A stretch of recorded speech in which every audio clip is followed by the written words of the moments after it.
The goal today is exposure. Basically, a rally, it doesn't change anything, but it does bring about awareness.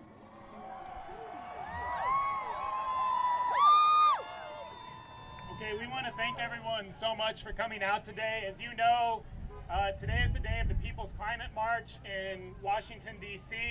Hundreds of thousands of people have gathered there, which is really exciting. But what's even more exciting is that across the country, there are hundreds of actions taking place just like this. So let's all give ourselves a round of applause for showing up today.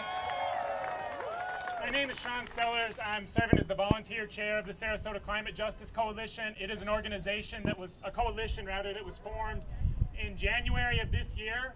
It already has 16 member organizations in the Sarasota Manatee area that are now working together to advance our goals on the local level. So I am in downtown Sarasota along Bayfront Drive. This is Sarasota Bay on the other side. You can hear we're standing at the edge of Bayfront and waving, holding up signs, cheering, and basically representing the fact that we are fighting to stop climate change. We're fighting for a better future. We've got different signs. One says, "The earth is what we all have in common." Okay, so would you mind telling me your name and what you do? Yes. And what brought you here? My name is Eric Schultz. I am on faculty in the Department of Ecology and Evolutionary Biology at the University of Connecticut. And the particular group of organisms that I study primarily are fishes. This is one example of a much larger general connection between the science that we do and the health of human populations. Because if we don't have healthy populations of animals and plants, we don't have a healthy planet, and we do not have healthy people. And the best way to maintain our health as a people and our health as a nation is to have strong science. And do you think it's getting people's attention? Well, yes, it is getting people's attention, of course.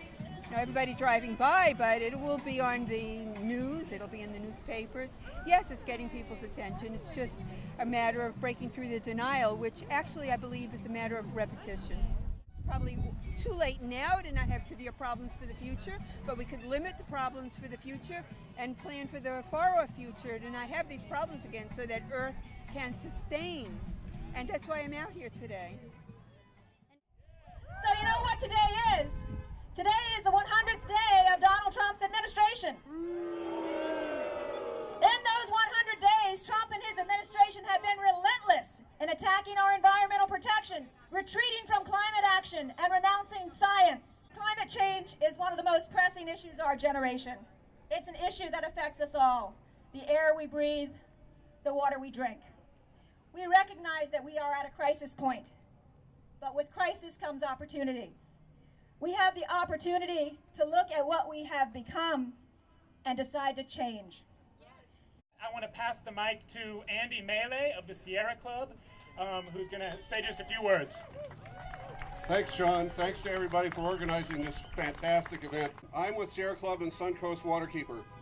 And if this event is not enough, it's just whetted your appetite, you can work today at the local level in Bradenton at 1:30. We have a press conference and rally up there because there's a developer up there. You may remember his name. His name is Carlos Baruf. He wants to develop 2 miles, the last 2 miles of pristine mangrove shoreline in Sarasota Bay.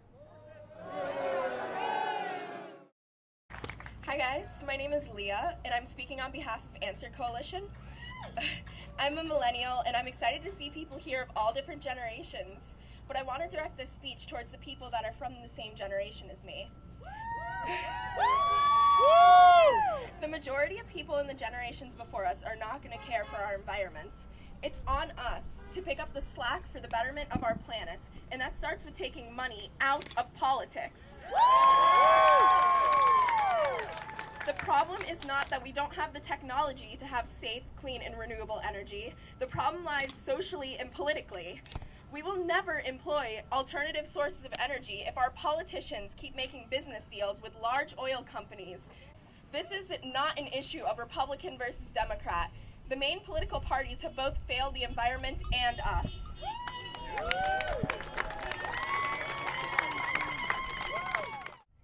All my life, I've been told I'm too young to make a change, and I know everyone in my generation here today has heard those words. They tell us that because they are afraid of our power, our enthusiasm, and our will. But we are not too young. We are the future, and we will be the ones who determine what the future looks like. Give it up to Leah. Next up, we have Susan Davick with the Citizens Climate Lobby. Citizens Climate Lobby has been in effect for almost 10 years now. We've been working on climate legislation in Congress. We are making progress. We are offering them a solution. We want a carbon fee and dividend plan. Next, from All of Us Sarasota, we have Paul Schulman. Thank you so much to everyone for coming out. I wanted to take this opportunity to announce All of Us Sarasota launching a fossil fuel divestment campaign. So in the coming months, we're planning to work with the city, with local organizations, with local foundations, individuals, in an effort to have everybody in Sarasota divest their money from fossil fuels to show that we want to take a stand and we want to act on climate change right now. All right, thank you, Paul. For our last speaker of the morning, we have Lynn Nielsen of the Sierra Club and one of the lead organizers on the Ready for 100 campaign.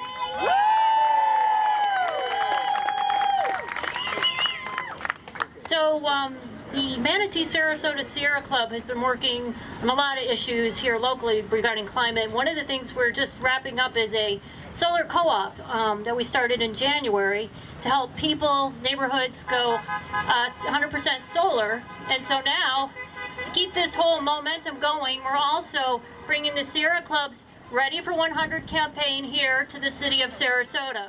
So our focus right now is on the Ready for 100 campaign that the Sierra Club is organizing nationally. St. Pete became the first city in Florida in last November to pass a 100% target for clean energy.